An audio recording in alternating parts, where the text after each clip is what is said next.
Beautiful. So, hi, Malika. Hey, So it's Malika okay, actually. Malika. Okay, so because I Yeah, was that's going to say okay. in my head, I say Malika because that's Yeah, it's how. Malika. It's Okay, Malika. Nice to meet you. nice to Um, meet you too. So you're in New York. I'm in New York City. I have Okay. been practicing for about 10 years. I've Okay. been doing home birth for the last 4 or 5. I was apprenticing a little bit for the first year, so it's been about 4 years total. At home, I still work in the hospital. I just came home from the hospital this morning. So, um, Easy. That's a lot. yeah, it's a lot, but I'm grateful right now, especially when we're getting so much pushback on reimbursement. I have bills to pay, we have to eat Mm-hmm. too. And Diversify yeah, your income. yeah. Interesting. Yeah, so Archie, those are the kind of things we talk about when during my retreats because things are so different here. Um, the payment things and uh,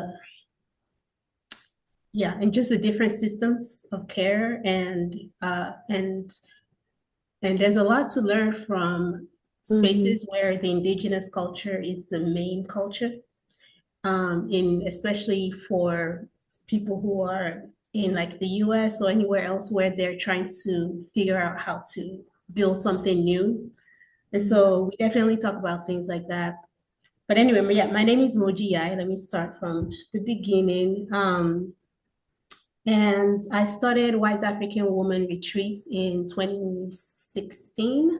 It's been 9 years. And yeah, it's actually interesting because that was a year of nine, and this year is also a year of nine. Um, Hmm. so yeah, I was born here in Benin, and I was raised in in Gainesville, Florida, which is in North Central Florida. And my father moved there. He teaches at the university. There's a university there. He taught at the university. Um, Hmm. and so we all moved there. And so I grew up in Gainesville. And yeah, and then so a lot happened. I went to one of the biggest changes for me from moving from here, from West Africa in Benin to the US, to Florida, was the education system. Hmm. It was very hard for me to assimilate to the education system. Or at least, and it made a very big impression. I've always loved to learn, but when the schooling there just made it was a hard thing for me to go through. And I was able to get good grades if I wanted to, but I was very depressed in the education system. And Hmm. and all that came up. And so when I went to some college, I quit college after some time because mostly because I couldn't afford it and I didn't like it. And then started working at a daycare. And from there, I met a lot of mothers. And that's when my interest peaked about midwifery. So I went to shadow a nurse midwife at a local hospital and just, you guys know the birth high. I caught the birth Hmm. high and I was like, this is it. Because I've always thought I wanted to be a doctor, but volunteering in hospitals and stuff like that, that connection didn't come. So I found a midwifery school in Miami and started going to school there. Moved everything. I was living in my car at some point, but it was a really good school because it introduced me to a lot of. It's in Miami, so a lot of Black women and just women of color in general. Even though the school was owned by a white Jewish woman, it was very hands-on. We basically lived at the clinic. It was just very hands-on. It really got me into the school, to the whole, to the meat of the midwifery. Um, I didn't finish there because but before the end of the first year, I found out I was pregnant and came and wanted to have a home birth. So I went back home to Gainesville to have a home birth because I really didn't have a home in Miami, and me and my partner, um, that was a whole thing. So I went back. I left the midwifery school to have a home birth. Anyway, so this is a long story, but Hmm. It's your um, journey. Your yeah, it's my journey. journey. So my Hmm. journey. So basically, and so after having my daughter, I I thought about going to medical school. I finished my bachelor's. I finished my bachelor's in agricultural education and communication. And then I wanted to like go to med school, but it was expensive, and I really didn't want to be around people like those kind of people. And then so I decided to go back to midwifery school. And again, I wasn't, but I went to go to the one in Gainesville, Florida, and that was a very different. Gainesville is very white. It was just a school. It wasn't connected to a clinic, so it was more book work and less hands-on, like unlike the one in Miami. Hmm. And the teachers were not as diverse. I just was like, why am I paying all this? Not even just paying, I'm like taking out loans to go to school and I'm just not feeling it. And my background, from growing up here, I was born at home. My Hmm. grandfather was a doctor, and he was the one who was over my birth. And we lived with him sometimes, we would come there during the summers. And so with my grandfather and my grandmother, and his clinic was at the house. So I saw pregnant people come in all the time and have birth. And it was just so, I wanted that feeling of just normalcy with birth and just and I wanted to feel just more connection to it. And I wasn't getting that in any of the schools that was available to me. And so at that time also with my daughter was older now. I don't know, are you guys hearing me okay? Hmm. Yeah, we Okay. can hear you. Okay, so I was already thinking that she was older, but maybe like 4 or 5. And I was also worried about her schooling. So at that time is when I started learning about unschooling. And I asked her, we both decided to unschool. I came here to visit my dad and also brought my daughter with me, her first time in Africa, and my first time it had been like 15 years since I came back to Africa. So, and when I came, I felt like such a relief, and I felt at home. It felt really good to just be here, to hear the language, the sounds, and something in me was like, you need to come here. It was really very, very strong pull to come here. And I was like, why don't I come back and learn here instead of, um, going into debt, learning um, at a school that I'm not really, that doesn't feel good to me. And Hmm. so I decided to do just that. And so that's when Wise African Woman Retreats was conceptualized. And I, sent out an email to people who were in the birth world about if they were interested in something coming here to learn with me. At that time, I didn't really know what it was going to be. I just knew I wanted people to come to Africa, to come to Benin, especially because also at the time I would hear people, I had, friends who would come to Africa with organizations, health organizations, and they would like have really negative experiences. And the people that they will usually come with are like white organizations. And I knew that hurt my heart because like this is home to me. And it felt like, and also I just felt like if Black Americans were going to come to Africa, they should definitely have a good experience. And I felt like people that they should, and they deserve that, and that that was part of my calling to bring that for people.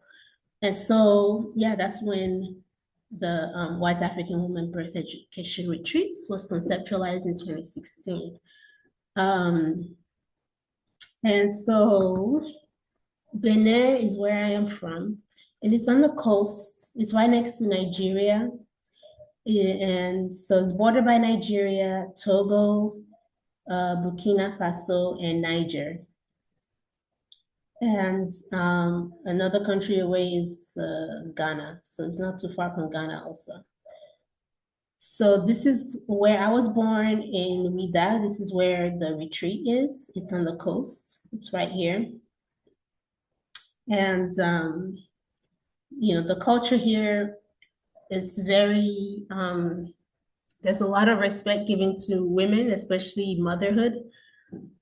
So, but then also there's a thing where it's not and we talk about this. I talk about this in my courses, and also we talk about it with my retreaters, because there are things that in the language and in the culture that you notice. But there is no competition between male and female.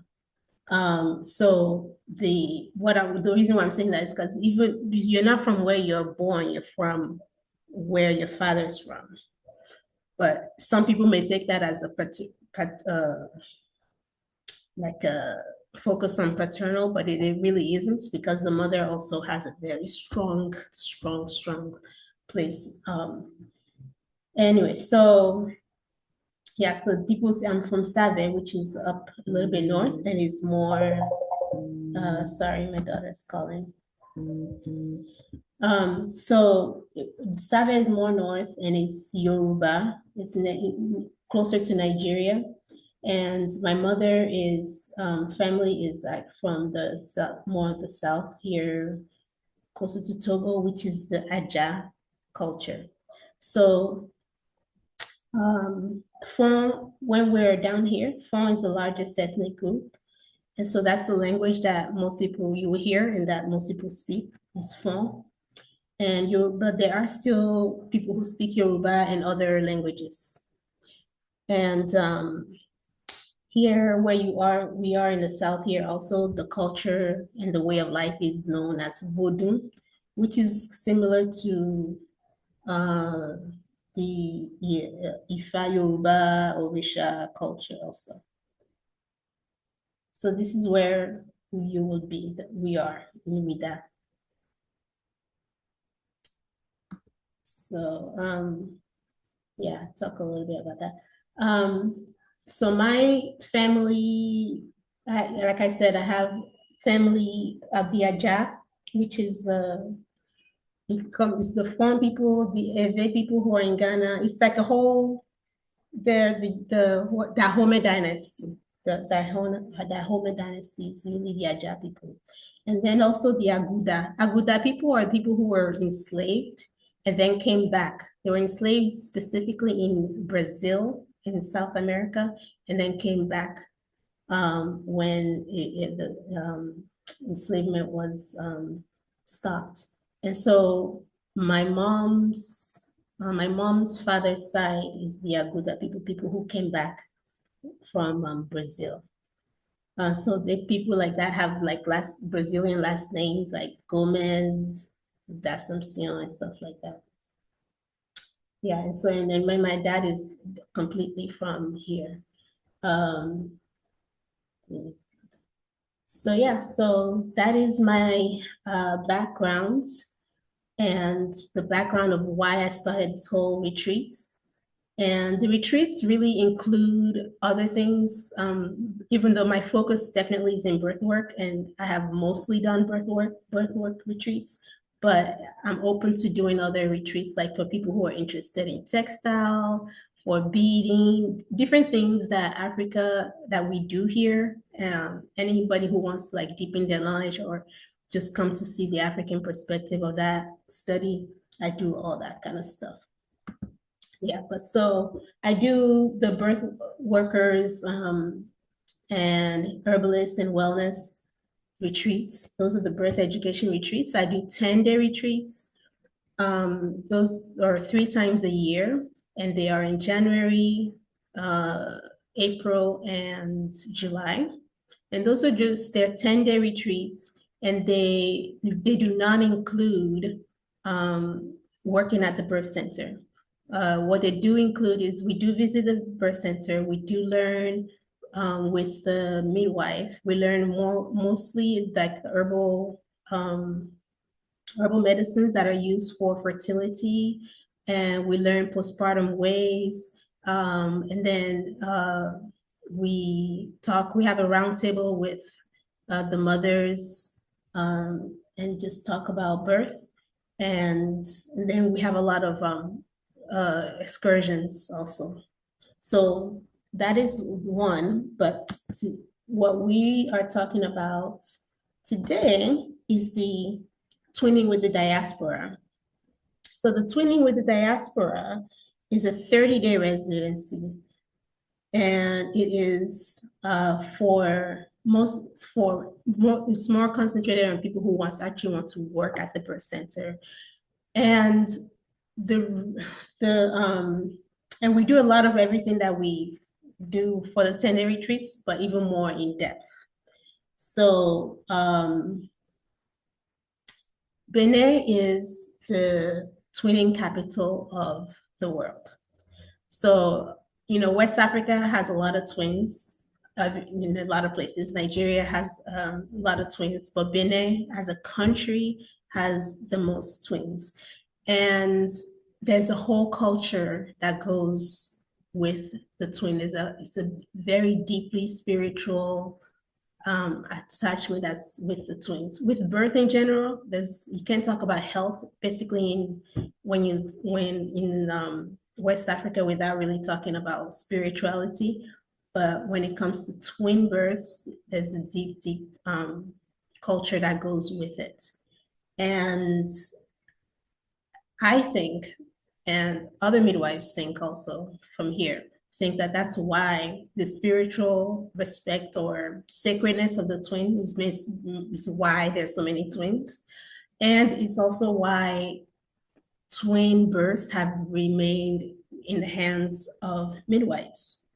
Because, like most Western educations, like, here also the midwifery, although a lot of it is still passed on from elders to others, to the younger generation who want to learn, it has been streamlined in the education system. And so it is taught in the books that twin births are dangerous or maybe best with a doctor. But the culture has never really taken that in. The culture has remained very dedicated to preserving that and using midwives for the births. And so how is one of the things we talk about.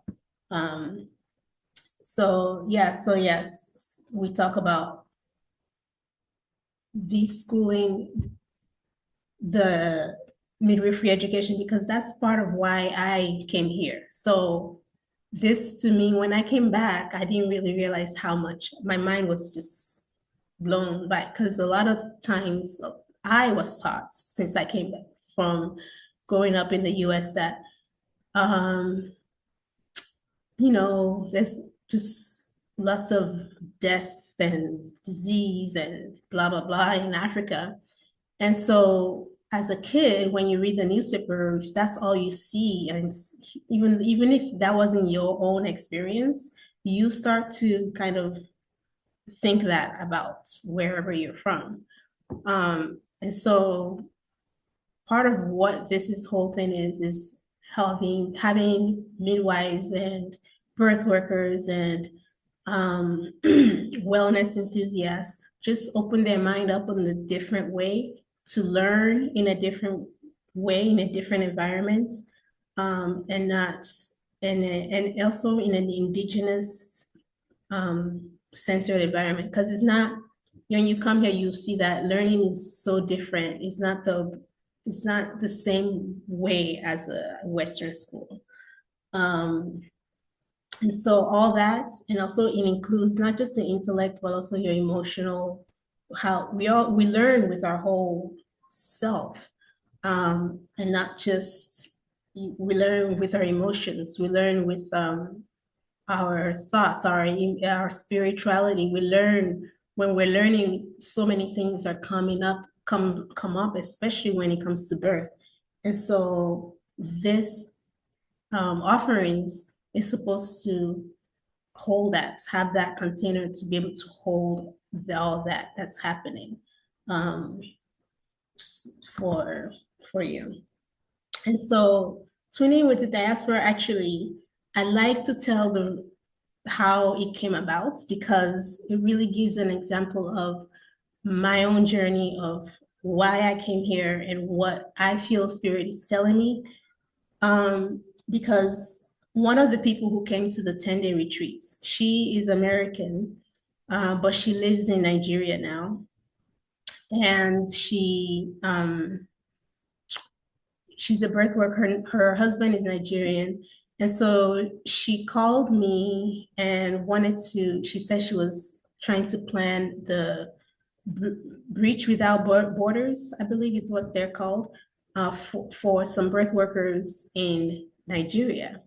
And so so she wanted to see if I would be interested. And I was like, yeah, sure. But we actually already do breeches here and we already do twins here. So I don't think it's that necessary for for the midwives here to learn from, um, foreigners, because they actually already do it. They practice it. People come here. I mean, it's normalized. And so I was like, actually, maybe we should offer that since people here actually, it's normal for them. We should actually offer that for people. And so we started looking into it, and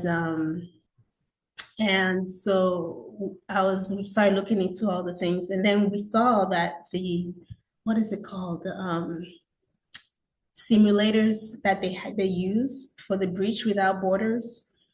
We were like, maybe we'll need something like that if we do that here, the simulators. So we looked up how much the simulators cost. The simulators are basically like they are like the body of the woman and the baby, and they show you how the baby comes out, and you learn using that. So I was like, maybe we'll probably need something like that, because in my, when things come to you, you go straight to what's familiar, what's already done. And those things cost $11,000. Yeah, they're very expensive. Yeah, I was like, Yeah. what? No way. And so the person, she was like, my friend was like, oh, see, this year she started going out. This is why marginalized people can't afford this, and this is how they separate and da da da. But in my mind, and this is something that Spirit has been telling me why I moved here to do what I'm doing, is that I am not supposed to ever feel less than anybody. This culture, as an African, we are not less than. So, anyway, so the idea came to me because I asked the midwives here, how do they learn? They learn just by doing it. They learn just by doing it, because there are a lot of twins. They're different, and their breech is not necessarily sacred. There's a whole thing to it. They do try to switch it. They do recognize it as something that they'll prefer the head to be down.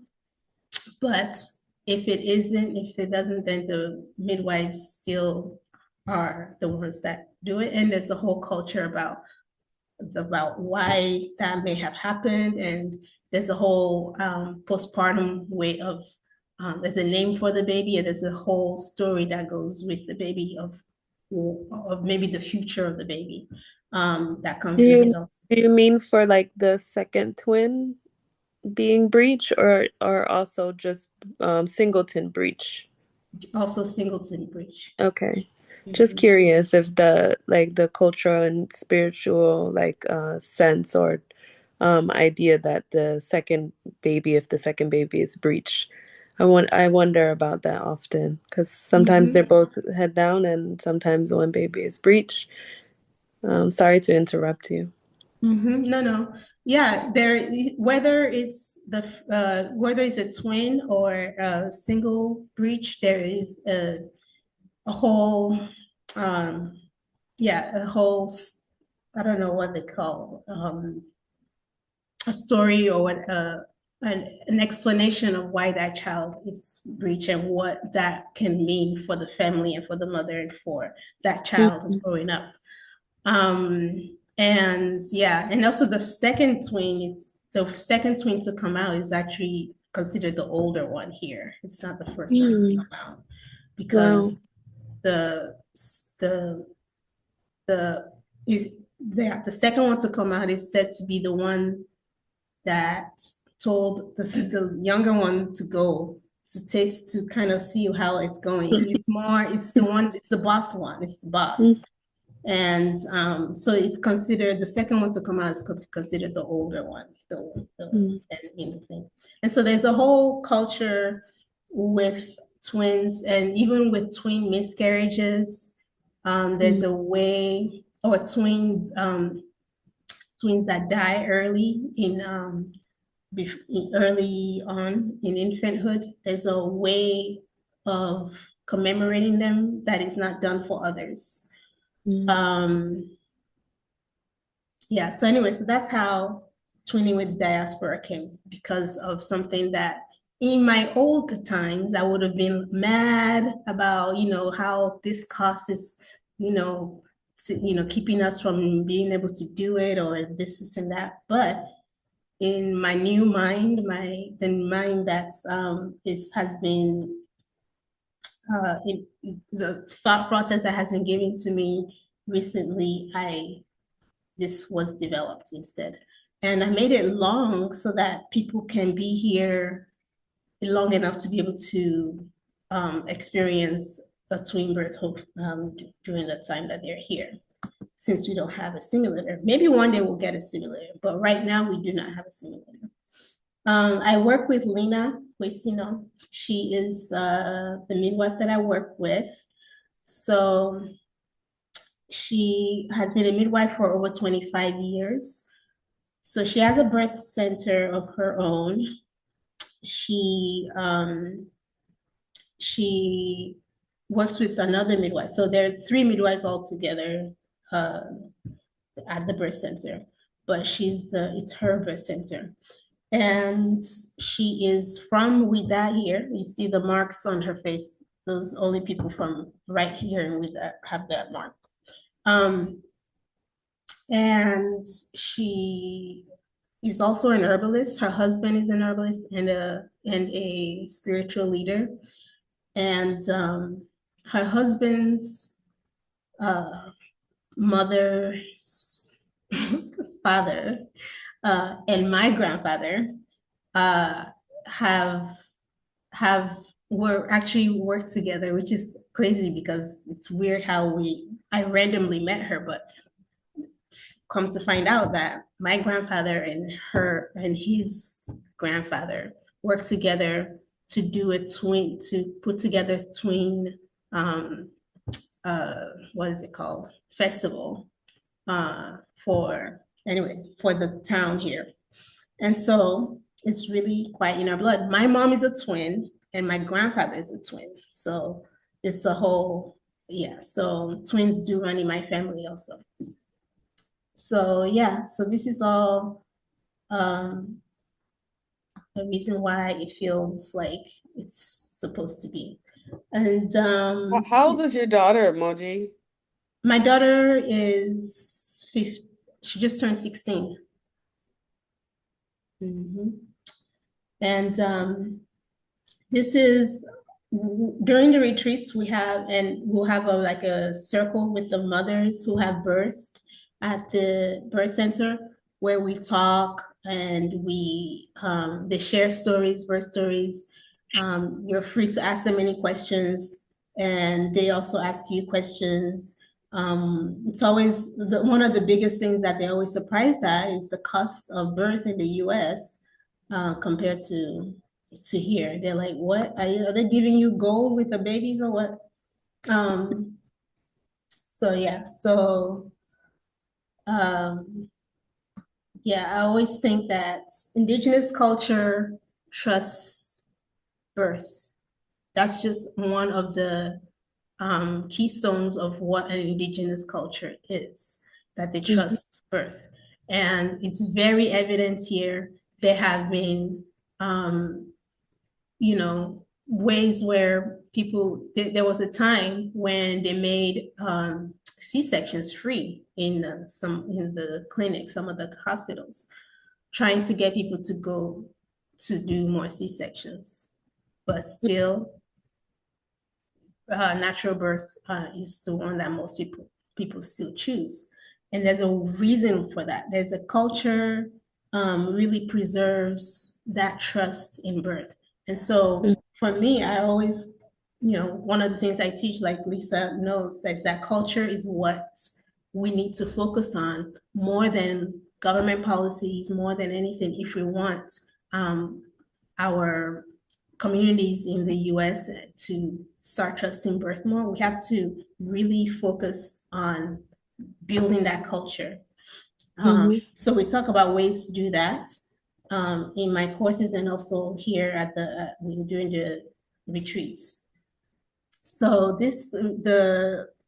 we focus on midwifery, of course, ethnobotany, twin culture, and then you also have different different workshops that bring all this together. Do you see these? I don't know if you guys see the two dolls here. These are when there's a miscarriage, there's there's a whole thing, but we make two dolls that represent the twins that passed away, whether a miscarriage or if they died young. And there's a whole thing that goes with them. But yeah, so midwife Lena actually had a miscarriage of twins.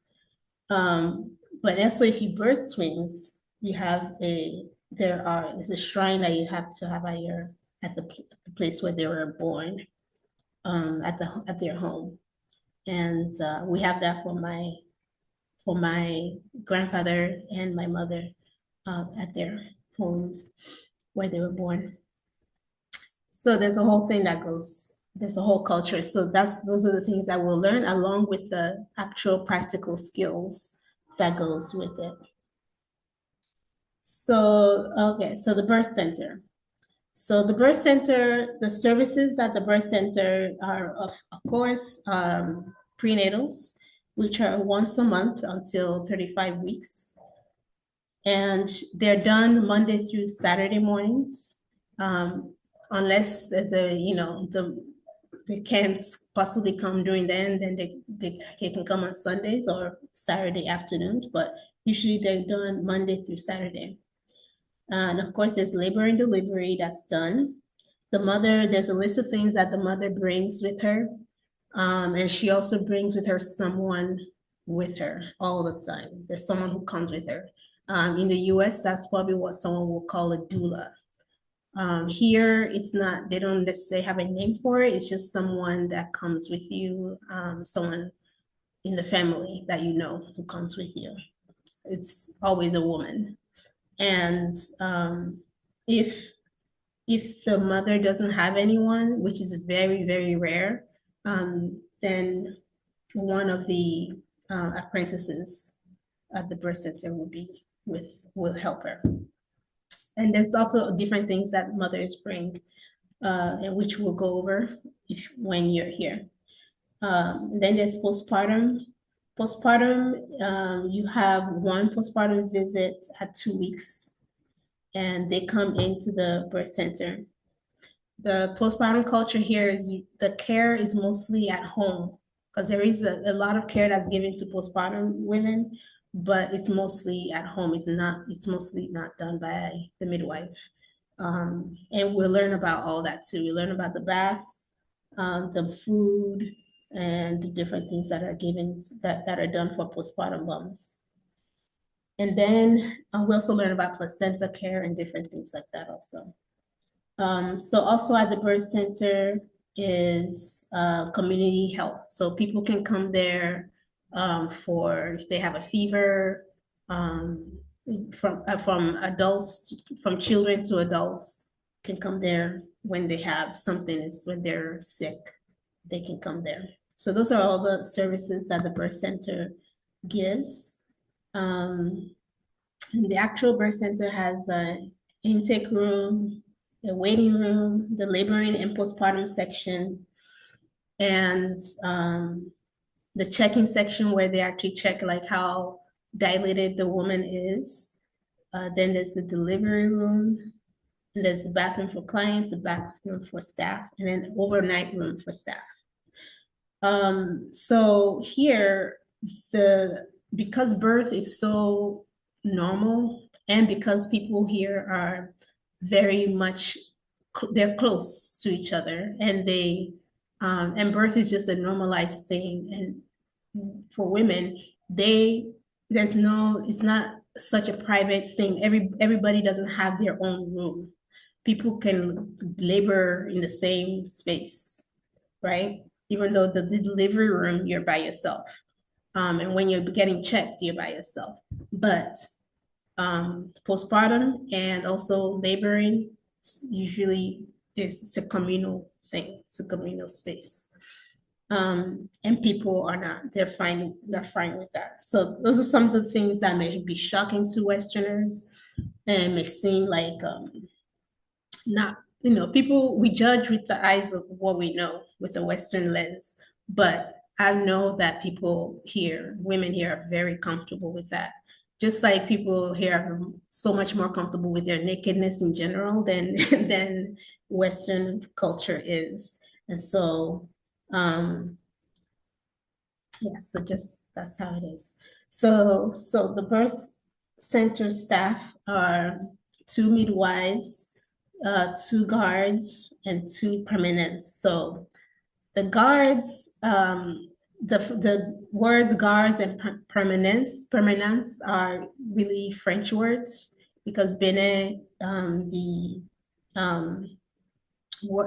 language used in schools is French, and so that's what that is. I'll explain what that is. The guards, what they call guards, are at the birth center for 48 hours, so they sleep there. So that's going to be you. So you're going to take turns, basically, being a guard and a permanence. So we'll take turns switching off and on. So the guards, you spend 48 hours at the birth center, and then you got 48 hours off. The dress code is blue and white. It's blue pants and white, or just blue and white. Yeah, but pants and a blouse. Or shirts, whatever you feel comfortable in. And so yeah, you're overnight at the birth center. You observe and practice prenatal care, observe and assist in labor and delivery. You tend to the upkeep of the birth center, however, whatever is needed. And you exchange knowledge and experience at the birth center. So because you are practicing birth midwives already, the midwives here are very interested in learning from you just as much as they are interested in teaching you. And so they will let you have a lot of freedom so that they can learn to see how you do things. And then there will be times when they, obviously, they take over so that you see how they do things. So it's an exchange of ways, basically. So the permanence is, it comes in from 8 a.m. to 6 p.m. every day. And the dress code is also blue and white. So if the mother doesn't have someone with her, this is who will be helping her. And so things like laundry and stuff like that, the person who comes with her would do that stuff if needed, or would take care of it, sort of figure out what's going on if needed. So observe and practice the same thing. You observe and practice prenatal care, observe and assist in labor and delivery, tend to upkeep of the birth center, exchange knowledge and experience at the birth center, and support the clients who come alone. That's very rare that a client will come alone. So yeah, so those are the two positions that you will have, and you'll be taking turns. And then there is the workshops. So there's the cotton cloth technology workshop, where we will be talking about cloth and the way that it's used throughout a woman's life, the way it's used for as a pad, the way it's used for the baby, the way it's used for all kinds of things. So cloth is a very important part of African culture, especially West African culture. I mean, it's what's given. It's almost as valuable as crystals. It has energy, and it's used in a lot of ways. So we learn about that. We learn postpartum body work that's used, and you get to practice it with people and just learn it and actually practice it. And then the newborn body work, which I'm sure you all have seen videos online about, with the way that the babies are bathed and stretched and all kinds of stuff. And what I've seen is it's amazing. Like, babies sleep so much more, less colic. They grow very strong. And this is usually done, again, this is usually not even done by anything by the, in the birth center. It's at home. A lot of the postpartum care is done at home by aunties and grandmothers. And so we learn a lot of all that, and you get to practice it. And then we also learn about plant medicines. Plant medicines used for postpartum healing, for fertility for both men and women, and all kinds of health, birth and wellness health. And of course, the twin and breech culture. So you explore the spiritual culture behind twin and breech pregnancies and parenting. And of course, you're at the birth center. So most of your days will be at the birth center. And then there are these workshops that we have are weaved in there. And we'll also have like a meeting with the moms, as you said, like I said. Some of these workshops are done at the birth center. Some of them will be going to somewhere to someone who would be talking to us and teaching us. So this is just a quick video of the birth center, but it's changed so much. This is the opening to her house. So when I came back here, when I moved back to Benin in 2019, there was a new law passed that required the birth centers like hers to renovate, to completely renovate. They have to tile the walls, which they were not before. They had to have like the Western kind of toilets, which they didn't have before. She had to have a different entrance to the birth center than her house. Before her, you enter her house and then the birth center is in her house. So now she had to do a lot of things, and good thing that I came and asked her to be like to partner with me, because she didn't really have the savings to do that. And so again, it was really a spiritual calling for me to come here at this time. The birth center is on the left here. That's the entry to her house, but the birth center is right here. And her the plants out there, a lot of the plants out there. So this is like when she was renovating, she redid the door to go out to outside. It just shows like how basic everything was. So, and just also to show that you don't need a lot to have really good birth outcomes. Really what you need is women who trust their bodies, and women and midwives who are able to guide them to birth.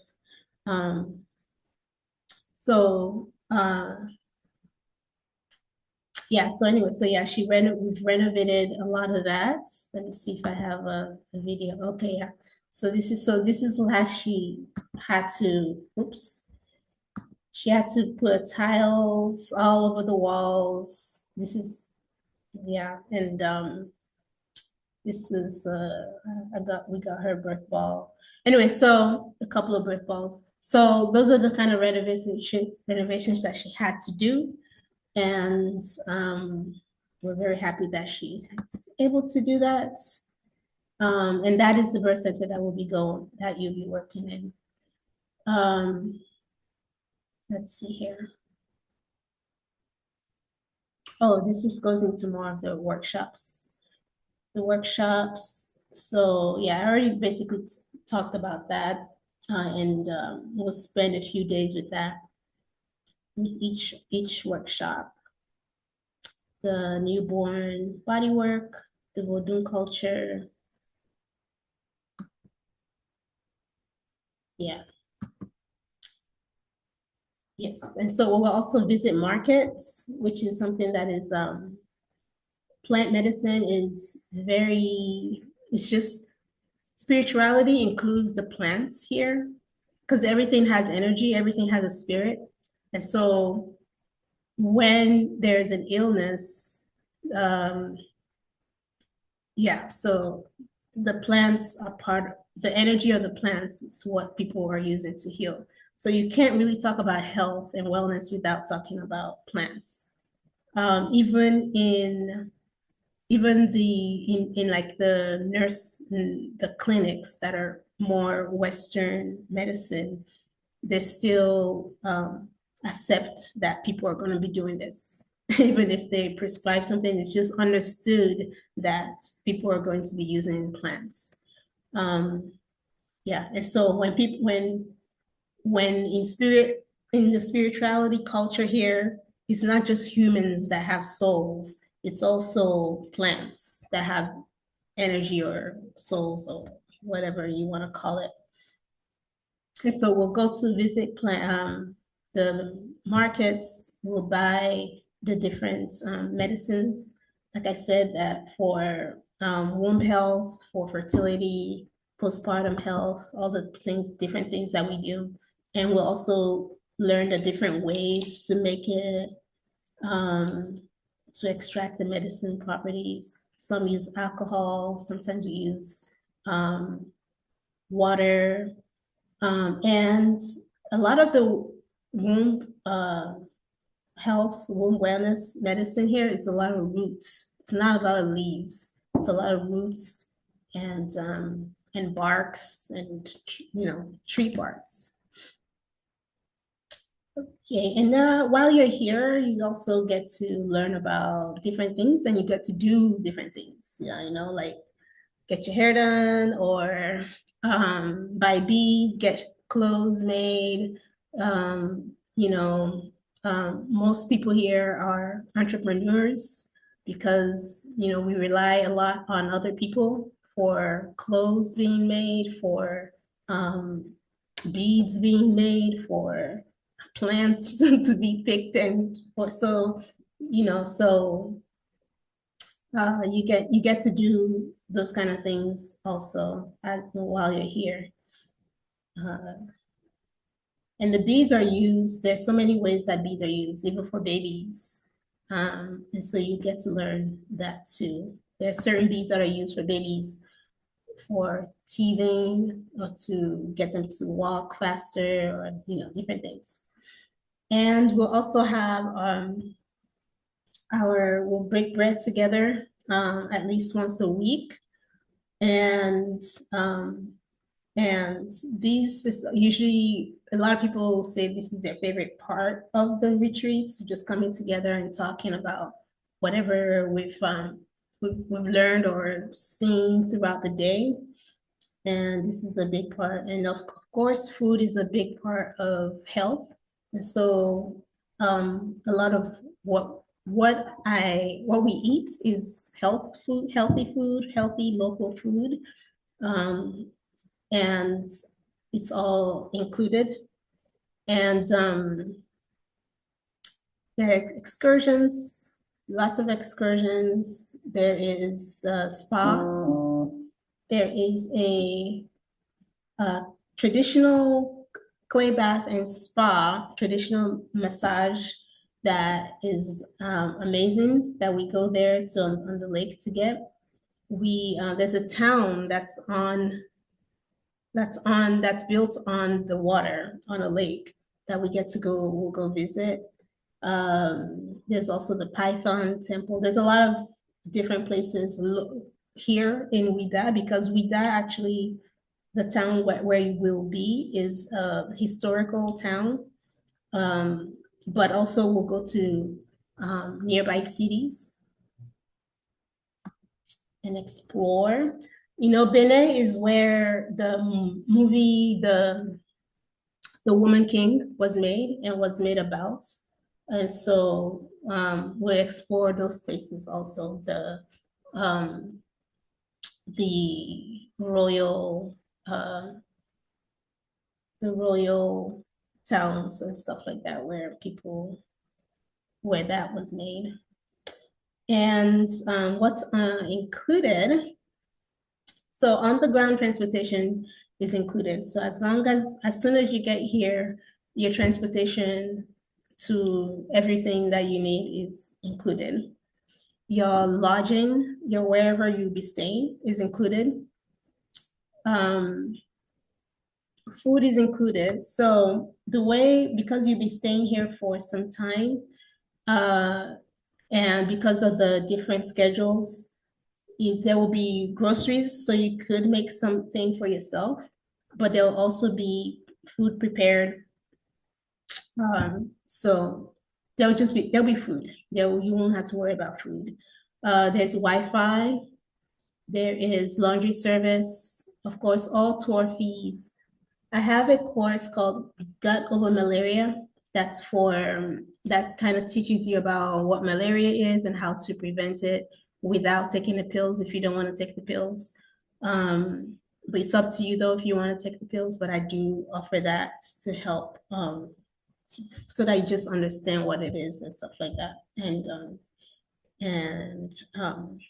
can use that instead of the pills, because the pills do have side effects.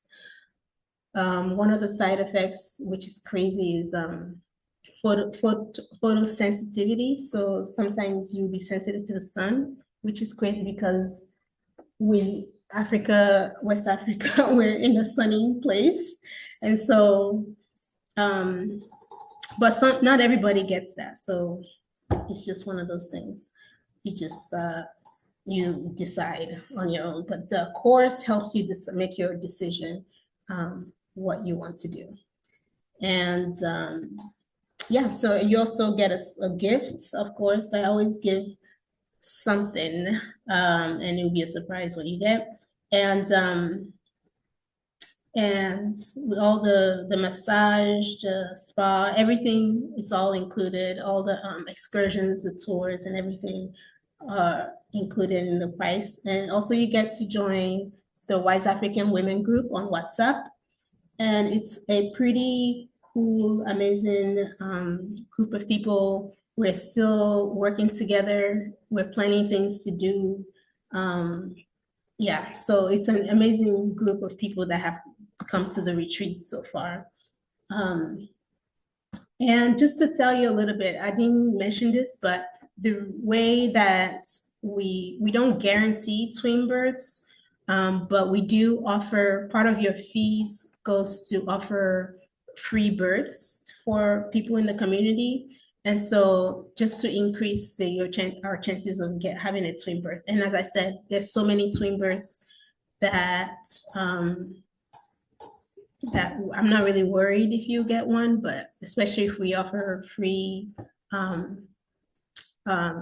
free services to people. And also that's also why we like for you guys to reserve early by March at the latest, so that we can get people to and make sure that you get to have the experience that we want. So yeah, so anyway, so the logistics and all that. So you need a visa and a passport for sure, and a visa. The visas for this, if you're staying for less than the 30 days, I would actually if you're staying for less than 30 days, you could get a visa for 30 days. That's that's about $50. But if you're staying for the full 30 days, then get the 90-day visa, which is about $100. And it takes about 2 days to get it. It's an e-visa. You apply for it, and then they send it to you via email. Yeah, I'll help you throughout that process if you need it. And yeah, you do have to get the visa before coming, because there are no visas on arrival.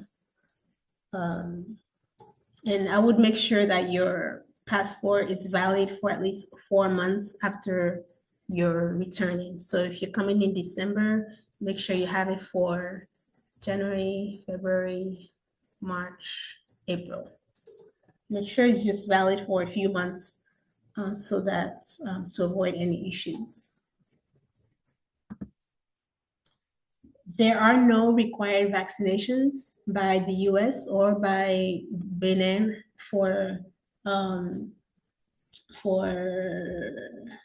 to enter Benin, but the CDC does recommend certain vaccines.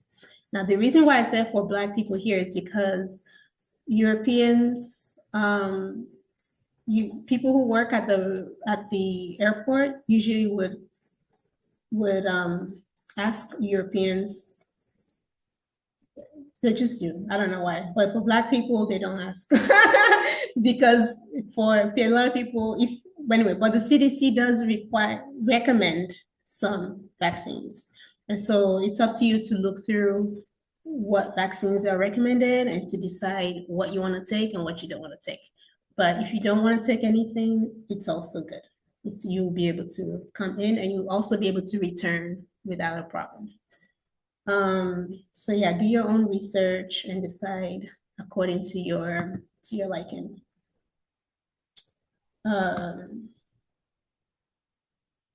Yeah, of course, your flight is not included, and I recommend checking Google Flights.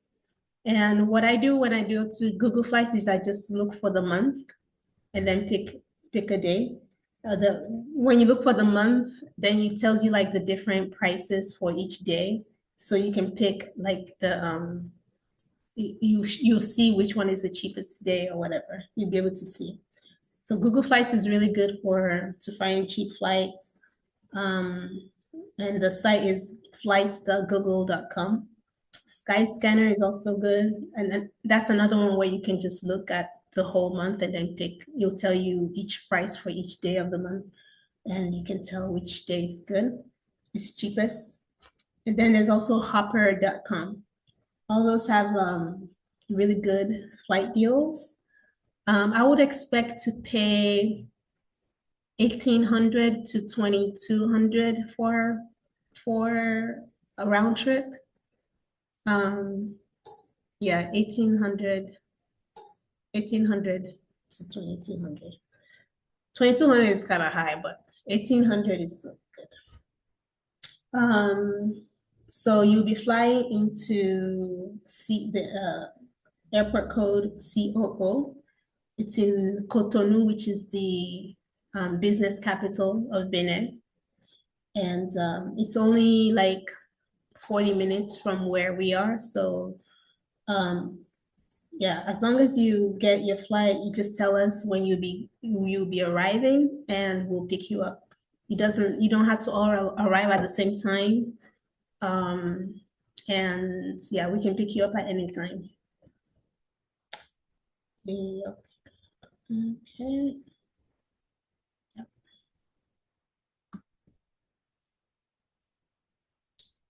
Okay, so yeah, how it works, I think probably Lisa has explained some of this, but yeah, it's a group offering where you need at least 3 people, 3 to 6 people, 6 people maximum, and yeah, so this is offered in October, November, or December of every year. And you choose your accommodation. There are different places that you can stay, and the price differs basically based on what place you choose.